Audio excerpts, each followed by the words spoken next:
Pria yang bernama Segun merasa aneh di balik telinganya dan langsung merobeknya. Alhasil ternyata telah ditanam GPS pada dirinya agar bisa dilacak oleh para kawanan para penjahat.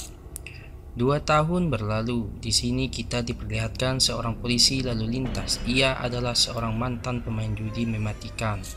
Namun ia berhasil lulus dari kematian tersebut bersama Segun. Namun sayangnya mereka sudah tak saling mengingat karena sudah lamanya kurun waktu. Di sini dia masih mencoba dan menyelidiki siapa dalang di permainan judi mematikan itu.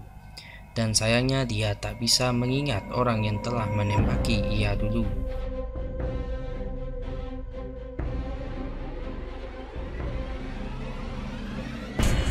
Di sisi lain, Segun selalu memantau dan mencari dalang permainan itu.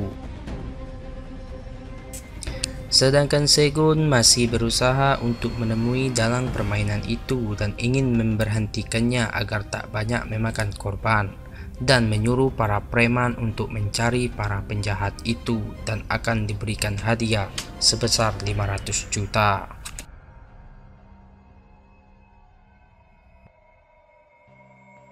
Para preman itu pun langsung mengatur rencana perencanaan pencarian dan memasuki segala sisi kota untuk mencari sosok itu yang memiliki ciri-ciri pria membawa koper dan memiliki kartu permainan. Setelah lama mereka mencari dan akhirnya mereka menemukan pria penjahat itu dan langsung mengikutinya. Namun pria itu sangatlah santai dan seperti tak ada apa-apa.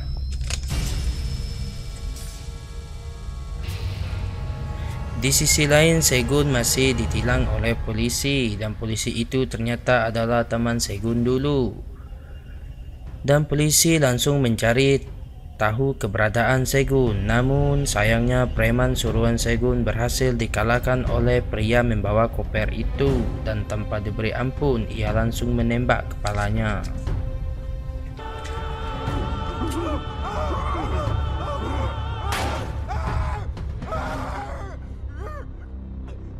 Akhirnya polisi itu berhasil menemukan tempat tinggal Segun dan langsung cek identitasnya.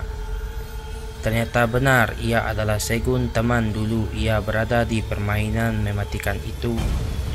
Namun sayangnya ketika Segun sampai di tempat tinggalnya, pria membawa koper itu sudah duluan sampai di kediamannya dan terjadilah permainan mematikan itu. Dan pria itu berkata kepada Segun bahwa Anda tak bisa menghentikan permainan ini. Namun Segun masih bersikeras ingin bertemu ketuanya. Beruntungnya Segun menang dalam permainan pistol itu dan langsung mengambil kartu identitas dalam kantong pemain koper itu. Namun itu hanyalah jebakan.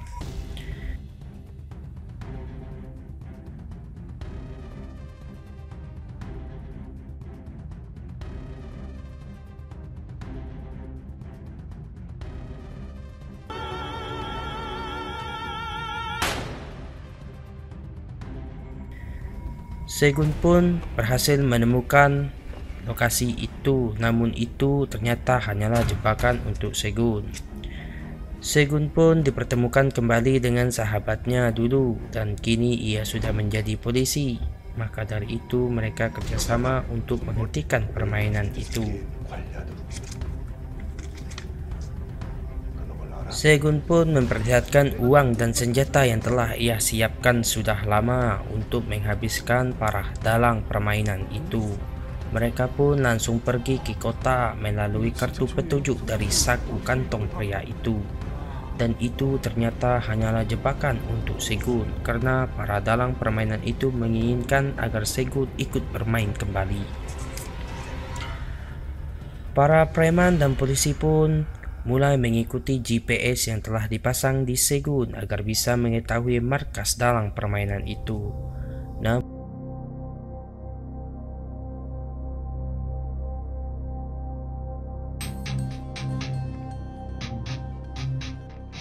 Namun sayangnya GPS itu sudah dicabut oleh para bajingan itu dan akhirnya para polisi ini gagal mengetahui keberadaan Segun.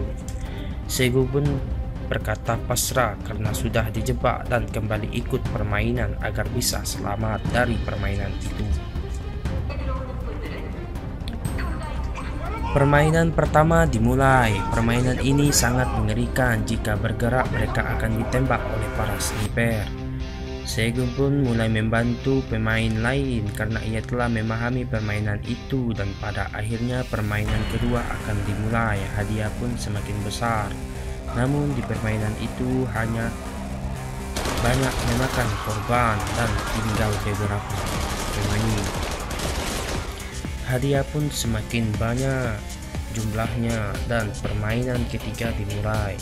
Dan di sini para pemain semakin banyak tertembak dan pada akhirnya Segun menyusun rencana untuk menyita senjata bajingan itu dan langsung memerangi para bajingan itu agar berhasil menemukan dalang permainan itu.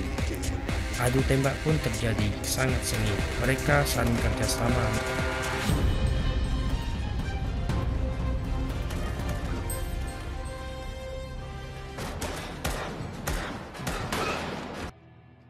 여러분, 이제 우린 일어나세요. 각자 무전기 하나씩 소지하겠습니다. 주파. 그 다음에 이 조정관을 아래로 내리면 연발, 위로 놓으면 단발입니다. Namun ternyata salah satu dari tim Segun ini berkhianat dan juga menjebak Segun dan temannya. Dan di sini Segun berhasil dikalahkan sehingga kawan dekat Segun ditembak. Film pun selesai. 영웅놀이는 재밌어.